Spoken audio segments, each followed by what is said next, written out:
Guys, it's me, Stark, and I'm here today to present you to the main teams and competitors of 2026. Hero has stated on his stream several times that he plans to revive the team game scene. Most of the tournaments that we're seeing are 1v1 ones, and we're honestly lacking a good or a huge team game tournament other than Rage Forest map or maybe even show matches. To be fair, show matches can be a starting point for a bigger revival of the team game scene. So I'm here to present you guys who are these teams, because you probably know all of the players, but I'm going to explain why they are gathered in the way they are and what are the variables that are still there to be explained.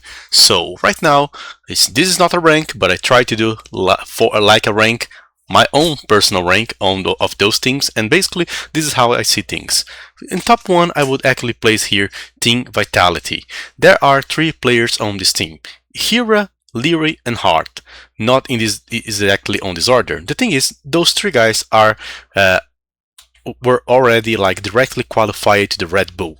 In the 1v1 they are absolute. Those players are pretty good, they practice together, they are still somehow young, they are still somehow very competitive, and they have been dominating the scene for a long time.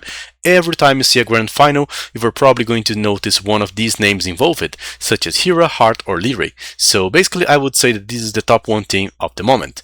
Let's go now for the challengers here and the potential new best teams on the game. I will start here with Onimaru Esports. Onimaru is an insane team, and Onimaru honestly is a team that is composed by those guys. I'm gonna name a few of them. So they have a very experienced baseline here with Dogão, Miguel, Goku, some Brazilian guys that are playing team game for a lot of time, and honestly, I think that Dogão, Miguel, and Kingston, the Mexican player, have been playing so far and had some great results for previous teams of themselves in the previous years. So they were always like the contenders of the former GL team that has left the scene on the early January of this year. So basically what I'm saying is that just for having like Dogão and Miguel combo, you already have a very experienced and competitive team. On top of that, you have Winchester, one of the undeniable top 10 players of the world these days, also qualified to the Red Bull event. You have Kingston that I have already mentioned, and he was already playing together with Dogão and Miguel, an excellent player. Then you have Jordan, who at some point in the game ended up having a rivalry against the Viper when he was the top 1. When no one dared to challenge Viper, there was Jordan doing it, so that we still had some competitive scene. Jordan is a very experienced player and has played for big teams such as Tyrant, GL. Jordan was always involved in the top team, so he's honestly great. And guys, I left here for last the biggest potential of Onimaru, honestly. Winchester is already known, but now we have to the scene both Lewis and freaking Andy. And honestly, I would say that Lewis is one of the guys that has big chances of becoming the top 1 player and succeed Hira in the near future. And then we also have freaking Andy that has a very unique style and play very good in hybrid maps, in closed maps. Overall, he's a great player, but he honestly can play very well on these stressful settings, and this is great for team game, because if we're not just talking about 3v3 Arabia, we're talking about some variability. So having strategical names such as Andy, Jordan, and so on can be huge here. So honestly, Onimaru with this big lineup, they honestly could even land like Team A and Team B if they want. I would say that Onimaru has potential to even play team game tournaments with like 2 teams if they actually want to. I would honestly split this team in like Onimaru A and Onimaru B if I were them, because they have a hoster, one of the most complete hosters these days, and they have enough players to do that. Let's now move to the third team here that I would like to mention, and this team here is Wonders.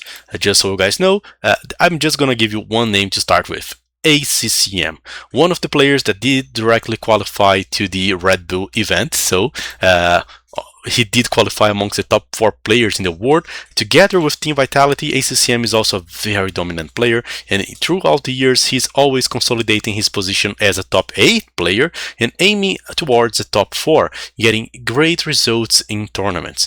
Very hard player to beat. So experienced and strong ACCM from Vietnam.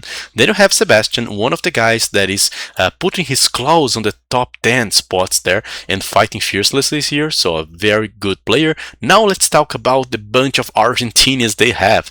I think that they do have experienced players such as Nikov, which has like great macro and can play like a play great on team games as a backline player, playing like a pocket, booming on and doing so. And for the front line, I would say that they have Lucho, which is one of the best archer micro players in the world.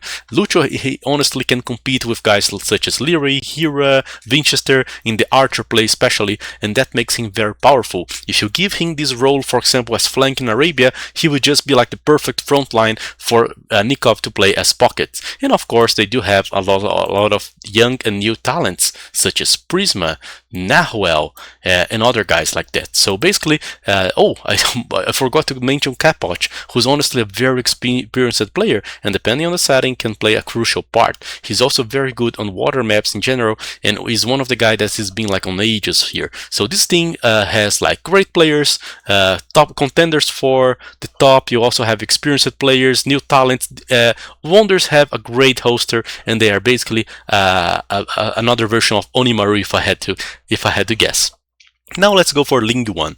Linguan basically holds up the Chinese players. So we do have like Yo, Vivi, and Lix, top 1, 2, and 3 here, which are basically the best players here from China. You also have Jibatong, Bad Koala, and Daniel complementing their hoster. And as you can see, they do play like a lot of show matches, and they have like an organized scene. Since those 3 players are playing together for a long time, this also allows them to know each other and potential their strengths here.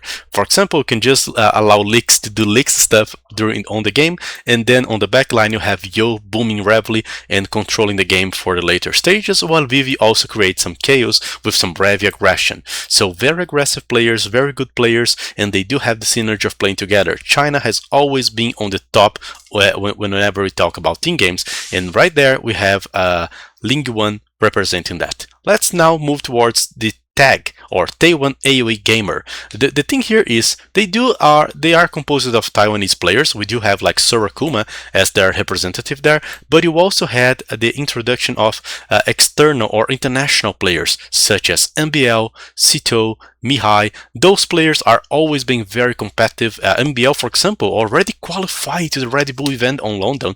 Sito's and Mihai making some run to get there as well, together with Sorakuma. And when we're talking about team game, having experienced players like this can actually allow you to have a strong team. TAG also organized some internal tournaments between themselves, which is great. They have content creators and all the structure of a team. So I do believe that they have a lot of potential here to actually do quite well here on this new team game scene if this actually comes back. Now let's move to Nocturna Esports. Nocturna Esports is basically a German team, so it's not like we're gonna have big names or guys that are always playing in the top for the top 1 or top events. To be very honest, from all of these players, I cannot even find a player from all this list that has been qualified or that has reached the top 10 of a big tournament. If we had to name one player here, we could actually name Running. Why are we telling us about this team then? Well, because a team is composed by all of their players and not only the ones that are great on 1v1. And whenever we have team game events or show matches, these Nocturna team from the German guys is actually great. You have experienced players such as Target, you have like new talents such as Turs, you have other guys such as El Matador, Anatov, and honestly these guys, whenever talking about team games, they go toe to toe with big teams. Take a look on the show matches that they do play it on 2025. They went like toe to toe with Onimaru. They actually won against smaller teams. Honestly, they are pretty decent. This team is pretty decent and they know exactly what they're doing. So if we're talking about team game, suddenly the 1v1 rate and the 1v1 results, they do matter, but also they do not, making them very good. You also have teams like the Amigos that still hold guys such as Bars, Genji, and honestly I would say that they are kind of incomplete teams there. Right here, if they had to play 3v3, they would have to use like Bars, Valas, Genji, but who else? So this is actually a problem. Those teams are always taking part on big tournaments and always actually getting quite good results, but are not yet a big team. And honestly, the biggest question here are the free agents. We do have as free agents the Viper, Doubt, and Taro, all former GL team members. If those three guys decided to team up, I would surely place all the three of them amongst the top 4 teams here that I have ranked. But if one of these guys decides to join a team, I don't know, let's say that Taro decides to join Wonders. They all speak Spanish, with exception of ACCM, and he would bring all his experience there. Suddenly you have a very competitive team that could potentially be top 1. So whenever these guys decides to move, or whatever they do decide to do, is actually gonna shake it off the team game scene. So these are the contenders, and these are the teams that will actually be seen competing here in 2026, and I really expect to see great games from those guys, and I really expect to see the team game scene being revived. Hope you guys enjoy it. That's what I had for today.